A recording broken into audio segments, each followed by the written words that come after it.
everyone. Welcome back. We're going to be diving into something today a little bit different. Pretty interesting, though. Yeah. I've got this article here from Tom's Hardware about this shutdown of a company called Efabless. Oh, okay. And Efabless was doing something really cool. They were breaking down barriers to chip creation. Interesting. And, Yeah. enabling smaller players, even just enthusiasts, All right. to design their own custom chips. Wow. So this isn't just, try tech news or whatever. Right. This is about a community of creators and makers Yeah. who are potentially losing a platform that really made their dreams a reality. Right. So I'm interested to kind of dig into this with you and see what we can learn about what happened and what it means for the future. Yeah, absolutely. This is the kind of story that I think has implications that go way beyond just, one company shutting down. Right.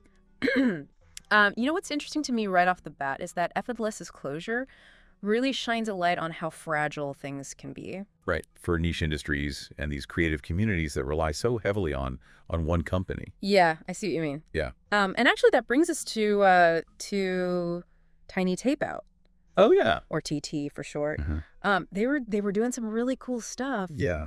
They were basically crowdsourcing chip designs. Wow. So people could submit their ideas and TT would get them manufactured. Interesting. So imagine chips for restoring vintage computers or powering specialized scientific instruments or even just creating, unique art projects. Yeah, that's amazing. Like opening up the possibilities for so many different kinds of creators. Exactly. Yeah. It's like a Kickstarter for silicon chips. Exactly. It's giving life to projects that wouldn't have had a chance otherwise. Yeah. But now with Efabless gone, two of their projects, TT08 and TT09, are in a really precarious position. Right, so let's unpack that a little bit. Okay, yeah. TT08 is a little bit further along. Okay. The chips are actually already made. They just need packaging. Okay. But TT09 is stuck in fabrication at Skywater Technology. Wow. And we're talking about, hundreds of people who poured their time and energy and creativity into these projects. It's a major blow to those people and to... it's a setback for open source hardware. Yeah. I mean, it's already kind of thinking about how, does this situation kind of push the movement towards a more decentralized model in the future? Yeah. I mean, to avoid that single point of failure. Absolutely. It makes you think about building in more resilience. Yeah. Yeah. But it is, encouraging to see that Tiny Tapeout isn't giving up. They're already talking with other chip manufacturers like IHP and GlobalFoundries. Oh, wow. So those are some serious players in the semiconductor world. Absolutely. Hopefully they can find a way to salvage these projects. Yeah. But even if they do, what happens to the people who contributed to TT08 and TT09? Right. Are they just out of luck? Well, so Tiny Tapeout has said that they'll offer refunds if they can't deliver the chips. But, for a lot of these contributors, I imagine that's a tough pill to swallow. Yeah. Because... the value for them was probably more in the design process, the collaboration, being part of this unique community. Yeah, it's more like... It wasn't just about getting the physical chip. Right, they were investing in a dream and a vision, and now that dream's kind of on hold. Exactly. I'm curious to kind of hear what the creators themselves are thinking and feeling. Yeah.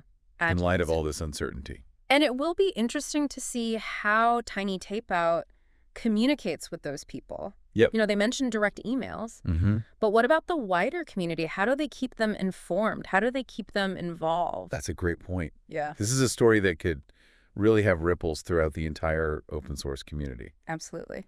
We'll definitely be keeping an eye on how this all unfolds. Yeah. And what it means for the future of, decentralized tech development. Definitely. And stay tuned for part 2 of this deep dive, where we're going to explore the human side of this story. Right. And really delve deeper into the impact of Efabless's closure on the dreams and aspirations of those who poured their hearts into these projects. Yeah, that'll be really interesting to see. Yeah. All right, so stay tuned for that. Yeah. Be right back. Yeah, it's hard not to feel for the creators involved with Tiny Tapeout. Yeah. Imagine, pouring all this time and energy into designing a chip, only to have it kind of stuck in limbo. Right. because the manufacturing partner shuts down. Yeah, it's definitely a harsh reality check for a lot of the people involved in this. Yeah. We have to remember, these aren't big companies with, deep pockets. Right. We're talking about hobbyist students, individual innovators, people who are driven by passion more than profit. Right, and it's not even just the financial aspect of it. Yeah. For a lot of these folks, this was their chance to contribute to something bigger, to actually see their ideas come to life in a tangible way. Precisely. The article mentions that Tiny Tapeout really emphasized the community aspect. Right. They encouraged knowledge sharing. It wasn't just about getting a chip made. It was about being part of a movement. So what happens to that sense of community when things go sideways like this? Right. I mean, does it fracture under the pressure, or does it, rally together to kind of overcome the challenge? That's a great question, and I think the answer is really going to depend on how Tiny Tapeout handles this situation. Yeah. Transparency and communication are going to be key here. Right. They've mentioned refunds if the chips can't be delivered, but I don't know, is that really enough to keep people engaged? I'm not so sure. I mean, a refund might cover the financial loss, right? But it doesn't really address the emotional investment. Yeah, what about all the time spent designing, testing, refining those chips? See, the anticipation of actually seeing your creation become a reality. Yeah, right. You're hitting on a really crucial point here. Yeah. For a lot of these people, the real reward wasn't the physical chip. Right. It was the journey of creation, the camaraderie of working alongside other like-minded individuals. Exactly. That's not something you can just replace with a refund.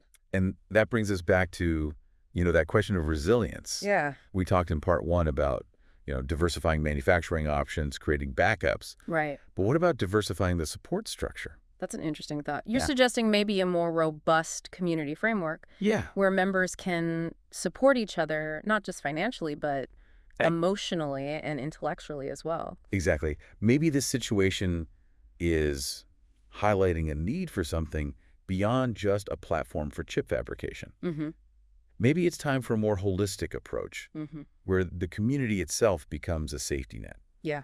Source of strength when things get tough. When you mention that, it makes me think about the open source software world. There are so many projects out there that have these really vibrant communities that offer support, mentorship, and even resources that go way beyond just the code itself. Yeah.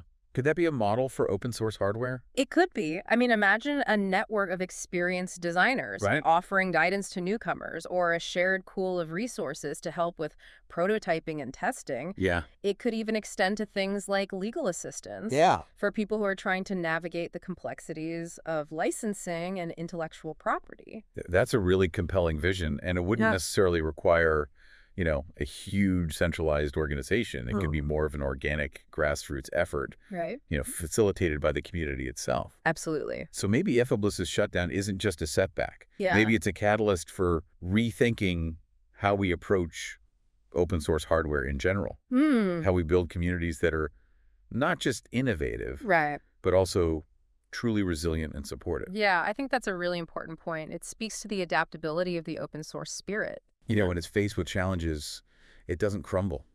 It finds ways to evolve, to strengthen its foundations. Now, we've talked a lot about the community and the broader implications. But let's zoom back in on those specific projects that are now in limbo. Okay. What do we actually know about the potential for salvaging TT08 and TT09? Well, as we mentioned earlier, Tiny Tapeout is in talks with IHP and GlobalFoundries. Right. These are reputable companies with the capacity to potentially take over manufacturing. But I imagine it's not as simple as just, transferring the designs over. No, absolutely not. There are probably technical hurdles, compatibility issues to work out. Each chip fabrication process has its own quirks and limitations. Right. Tiny Tapeout might have to make modifications to the original designs. Yeah. Which could add time and complexity to the whole process. And let's not forget the financial aspect. Right. Tiny Tapeout is a non-profit organization. Yeah. Can they even afford to work with these larger companies? Right, especially if the costs are higher than what Efabless was offering. Exactly. Yeah, that's a crucial consideration. They might have to launch fundraising campaigns, seek grants, or even explore alternative funding models altogether. Wow.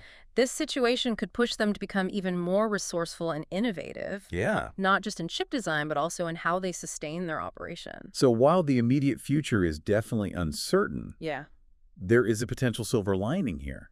This could be an opportunity for Tiny Tapeout to not only salvage these projects, Right. but to actually emerge stronger and more resilient than ever before. I agree, and it could inspire a broader conversation about the future of open source hardware, Yeah. leading to more collaborative, decentralized, and ultimately more robust systems. In our final part of this deep dive, we're going to step back and consider the bigger picture. Okay. What does Efabless's closure and the challenges facing Tiny Tapeout really tell us about the evolving landscape of open source hardware? Yeah, it's a big question. Stay tuned. We've been spending this whole deep dive talking about Efabless shutting down Right. Tiny Tapeout's uncertain future Yeah, and just all the ripples this is sending through the open source hardware world. absolutely. And it's easy to kind of get caught up in the immediate drama of it all. Right. But I think there's a bigger lesson here, you know, something about how we build systems that can weather these unexpected storms. Yeah, that's a key insight, I think. This situation really forces us to ask, what happens when an entire community relies so heavily on one company? Yeah. You know, Efabless wasn't malicious or anything. They were No. trying to do something innovative and inclusive. Right. But when they falter, the impact is widespread. Yeah. It's a reminder that even with the best intentions, Right. having that single point of failure, it creates a lot of vulnerability. Absolutely. So where do we go from here? We've talked about diversification, Yeah. backup plans. Mhm. But is there a more fundamental shift needed in how we think about open source hardware? Perhaps, you've mentioned the parallel with open source software, where Yeah. communities often provide support far beyond just the code itself. Yeah. We see mentorship, shared resources, even legal guidance. Right. Could that model be adapted for hardware? I think it's definitely worth exploring. Imagine a network where experienced chip designers are mentoring newcomers, where there's a shared pool of resources for prototyping and testing. Yeah. It could even extend to helping people navigate the often complex world of intellectual property rights. That kind of community-driven support network could provide a real safety net, a source of resilience when these unforeseen challenges arise. Exactly. And it wouldn't rely solely on one company or platform. Right. The strength would come from the collective expertise and the willingness to help each other. Absolutely. It's almost like we need to build in redundancy, not just in the physical manufacturing process, but in the human infrastructure of the community itself. Exactly. Think about it this way. In nature, ecosystems that are diverse and interconnected. Right. They're much more resilient to disruptions. Yeah. If one species disappears, the entire system doesn't collapse. Right. Could we apply that same principle to open source hardware? So instead of putting all our eggs in one basket, we create a network of interconnected baskets, each supporting the other. Yeah. If one basket fails, the others can share the load. It's a compelling analogy. Yeah. And it really speaks to the idea that resilience isn't just about having backup plans. It's about fostering a culture of collaboration, knowledge sharing, and mutual support. We've talked about diversifying manufacturing, which is crucial. Yeah. But maybe we also need to diversify the ways that we support each other, the ways that we learn and grow as a community. This situation with Efabless might be a wake-up call. Yeah. An opportunity to examine our assumptions and build a stronger foundation for the future of open source hardware.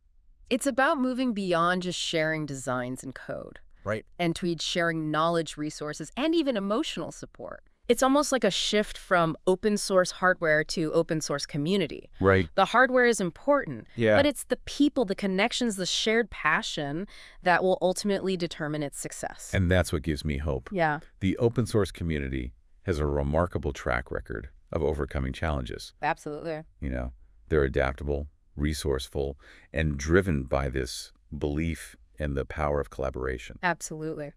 So while the immediate future of Tiny Tapeout and those unfinished projects may be uncertain, I'm confident that the open source spirit will find a way forward. Right. This setback might even spark a whole wave of innovation, Yeah. leading to new models of collaboration and support that benefit the entire community. It's a reminder that sometimes, even from difficult situations, something positive can emerge. Right.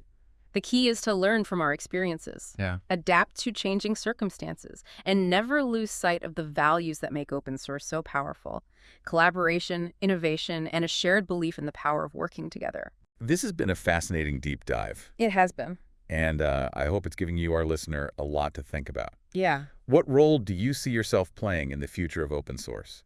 How can we all contribute to building a more resilient and supportive community? These are questions worth pondering. Thanks for joining us on this journey of exploration. Yeah. And until next time, keep those innovative sparks flying. See you next time.